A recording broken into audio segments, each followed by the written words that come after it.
Welcome to Tech News of the Week with your host, One Blue Shoe. Welcome to Tech News of the Week. This is our weekly tech news podcast where Chris and I talk about four things that caught our attention this week. Chris, why don't you get us started with something not AI related, right? Oh, buddy. Hmm. Sport. What are you thinking?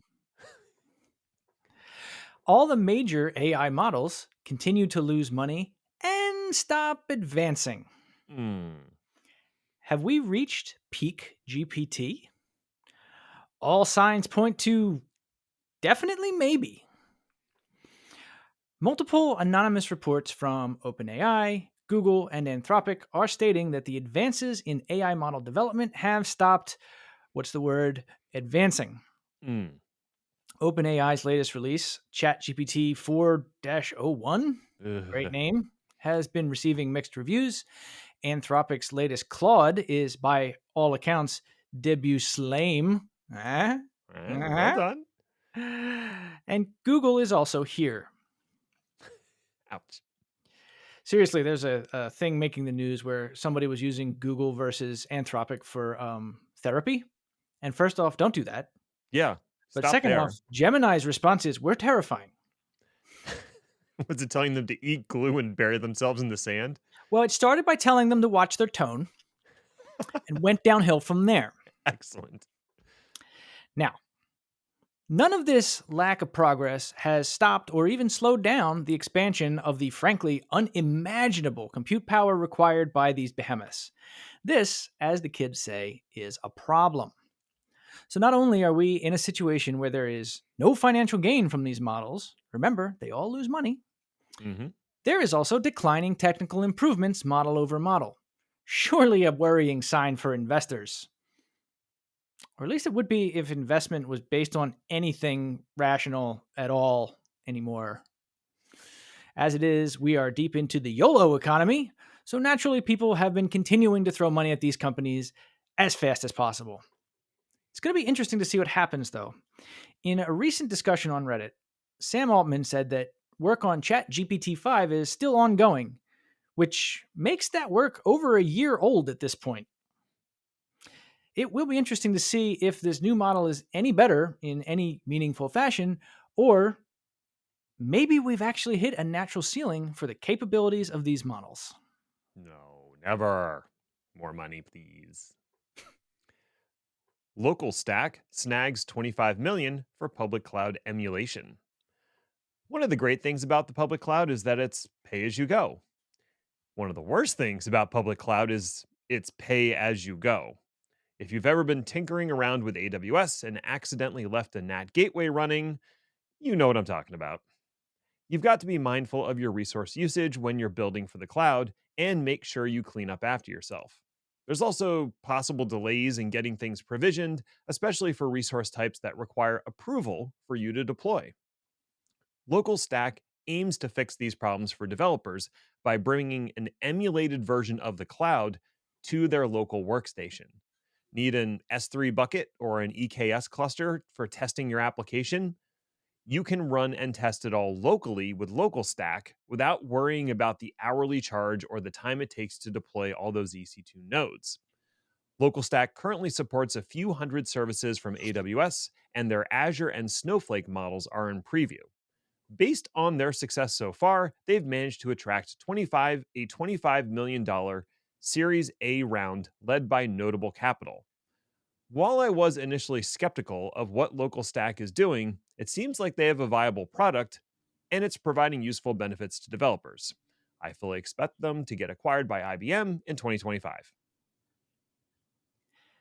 FBI announces investigation into China-based cyberhacking against U.S. telecommunications networks. You've heard of telecommunications, right? It's that thing that makes all the phones go, made by all those companies that everyone hates. Apparently, China hates them too. A joint operation between the FBI and CISA, which stands for the Cybersecurity and Infrastructure Security Agency, announced some fairly disturbing, if not terribly surprising, findings. In short, hackers and hacking groups linked to Beijing are being accused of specifically targeting U.S. telecoms in an effort to attack many individuals with close ties to, quote, government and political spheres. Considering the calendar, this is no surprise. This is just one of the many major hacking attacks that have been linked to China over the recent past, as the report also touches on, well, for some reason, they're calling it Flax Typhoon. Oh, What? terrible. Yeah, it's not great. What it is an attack platform that utilizes, quote, over 200,000 consumer devices, including cameras and routers across the United States. The number of Wi-Fi enabled pressure cookers that were found to be part of that botnet was not disclosed, but here at Chaos Lever, we strongly believe that it is in fact not zero. Now, the idea that these attackers are going after telecom networks specifically is not surprising. It has long been a fear that all of our infrastructure is poorly protected from a cybersecurity perspective, and the very nature of telecom networks makes them terminally online and therefore extremely juicy targets.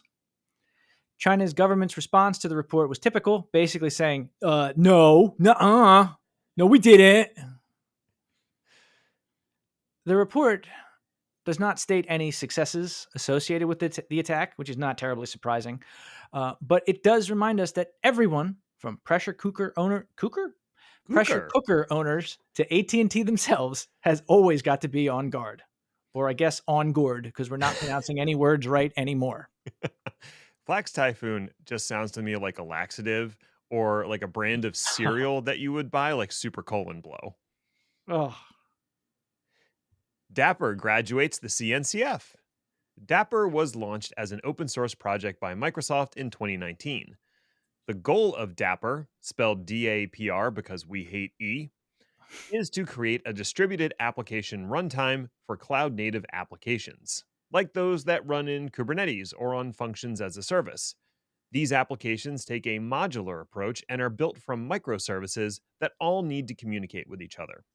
Dapr provides APIs for delivering that communication reliably and securely in a way that is vendor agnostic.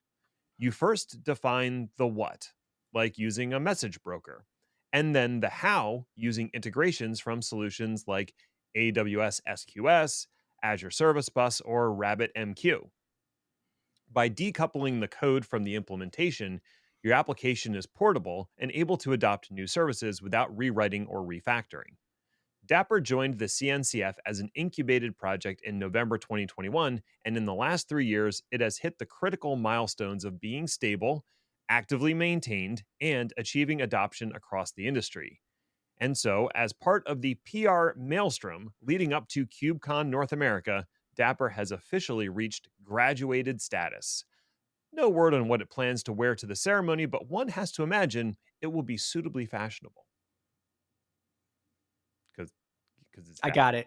All right, that's it. We're done now. Go away. Bye.